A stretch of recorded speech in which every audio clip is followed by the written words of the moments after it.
Hey, what's up, y'all? We're back with another one. Let's check this clip out. The Adam and Wack Show, and we're back, and it's 5:13 p.m. on a Thursday afternoon. How you doing today, Wack? I'm not doing too good. Oh, why is that, my bald-headed friend?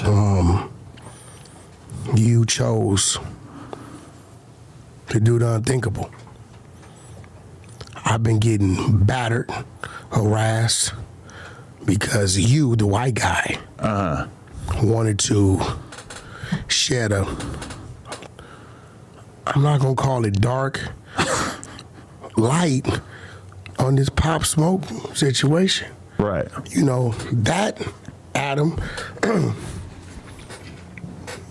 that's not hip hop. You really gonna do this argument that everybody else has already been doing? It's not hip hop, Adam. It's not. What's not hip hop about it? The famous rapper. Seems like a very important part of the storyline. You don't think it's distasteful to give that a voice? I understand that a lot of people think that the purpose of podcasts is to make them feel warm and fuzzy inside and to make them feel like everything in the world is okay. But the truth is that there are important conversations that we need to have that will illuminate and provide insight into what's going on in the world that aren't going to make you feel good. They're actually going to make you confront evil face to face. So you feel like you should give evil a voice that people may say, well, if you do that, you can get on the big platform. Why give it a voice? Are you sure about that? At the end of the day, what about Pop Smoke's family and the friends and loved ones? You know what I mean? I mean, listen. They deserve to know more than anyone else. Hold on, listen. Wouldn't you want that information if somebody killed somebody that you loved? I mean, after wouldn't you want to know who the perpetrator was? Absolutely. You got you right. And then think about it. Pop Smoke did have a lot of positive messages in his music. Well, like talking about Dior and shit, wearing cool clothes. I'm sure there was probably some good messages in there. Yeah, but they're really pissed off. And me personally, it's the part where he says he has no remorse. Why didn't you keep pressing, Wack? Why didn't you edit that out when he said that? I think if you're going into a podcast with somebody who is entirely known because of the evil that they have brought into the world, and then you edit it to make it seem less evil, I mean, why the did you even do it in the first place? To me, yeah, that was true. When I went into that conversation, I was expecting him to be more repentant and to probably like when I asked him like if he apologized, I agree. He said sorry, and he basically said no. I was like, oh. So why? That's a plot twist I did not see coming. At no time did you say, you know what? Maybe I shouldn't have did this. Why didn't you just stop the interview? Just stop. Why didn't you? Because the people in New York are really disgruntled. They're upset. Why didn't you just stop the interview? I don't really think they are. I think that the hip-hop media landscape, they probably feel pretty uncomfortable with it, but the actual people seem extremely interested in this content. And for sure, from my perspective, when I got done that interview, I said that was a way more emotionally in-depth interview than I expected. It was a lot more illuminating than I expected it to be. You should have had, my attitude about it, like really, what would you have done differently? You know what? Shut up.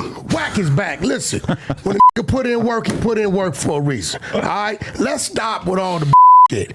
When somebody goes and gets their man, I know this sounds distasteful. Nobody is apologetic for completing the mission. When our military went out to get Bin Laden, right, Saddam Hussein, right, we cheered, we jumped for joy. That doesn't seem like a fair comparison. Bin Laden, Saddam Hussein had family too.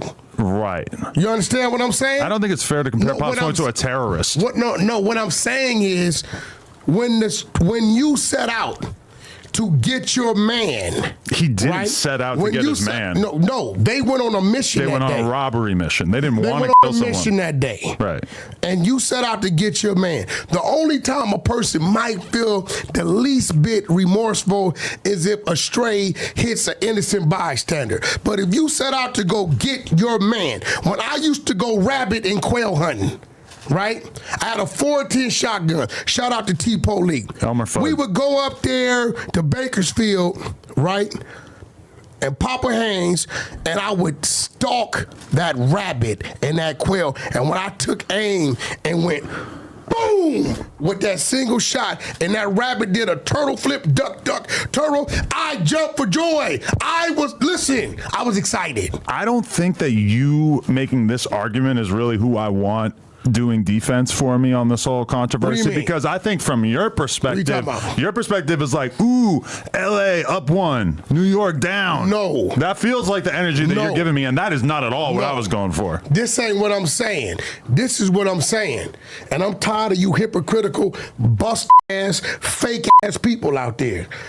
Don't proclaim to be from the streets, to embrace the streets, to talk that shit in your music about the streets, and be a fan of said individual while he's talking about what he'd do, how he'd do it, how he'd lay it down, how you smoking on Pookie, Rookie, and Dookie, and then when somebody turns his ass into the smoke, or when somebody makes him it, now you're woe is me.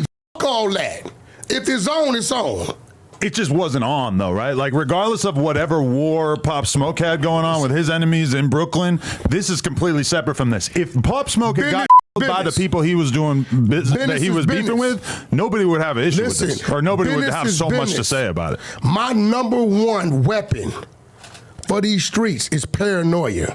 I'm never not paranoid. Okay. You understand what I'm saying? So y'all got to stop faking. You know what it needs to be? It needs to be a disclaimer on some of these artists' albums where it says, you know, explicit lyrics, right? Fiction. So we can say, okay, that's his alter ego. Well, Lil Durk basically does that. His last album had a warning label on the beginning of it that said, "This shit is all cap. This is not." Hey, what's up, y'all? So that was No Jumper and Wack100, and they were speaking about the guy that drilled Pop Smoke, because as you may know, Pop Smoke, he's a rapper from New York, and he was the chosen one. He was chosen by the people behind the scenes and said that he's going to be the next 50. So they started to push and use a lot of money to push Pop Smoke, and he started to get a lot of traction, and it was definitely the next thing. Then he had a party in Hollywood Hills in LA, and they're saying that some people are saying that he had a script up, and that girl, she was the one who leaked the address. And some people are saying that he had tags from some clothes that he bought, and people were able to see the address or the tags, and that's how they were able to locate the house and actually pull up and drill him. That's what some people are saying. What happened was, we had a couple of dudes, from Compton. They pulled up, sneaked into the house. I'm not sure how exactly, because they seemed to have gone through a window, and for some strange reason, they decided to only go for Pop Smoke. So they drilled Pop Smoke, and then were able to get off with his jewelry and some money. And after that, a lot of conspiracy theories were floating around. People were saying that he was set up. If you ask for my personal opinion, I would say that he 100% were lined up, was set up, most likely by a girl. The girl that was with him, she was most likely the person who set him up, unfortunately. And he had a lot of talent, especially when it comes to harmonizing his raps, just like 50 Cent. And we will never be able to see his full potential because of this. And that's just a shame. So, I want to know what y'all think about this, so make sure to like this video, subscribe, and I'll see you in the next video.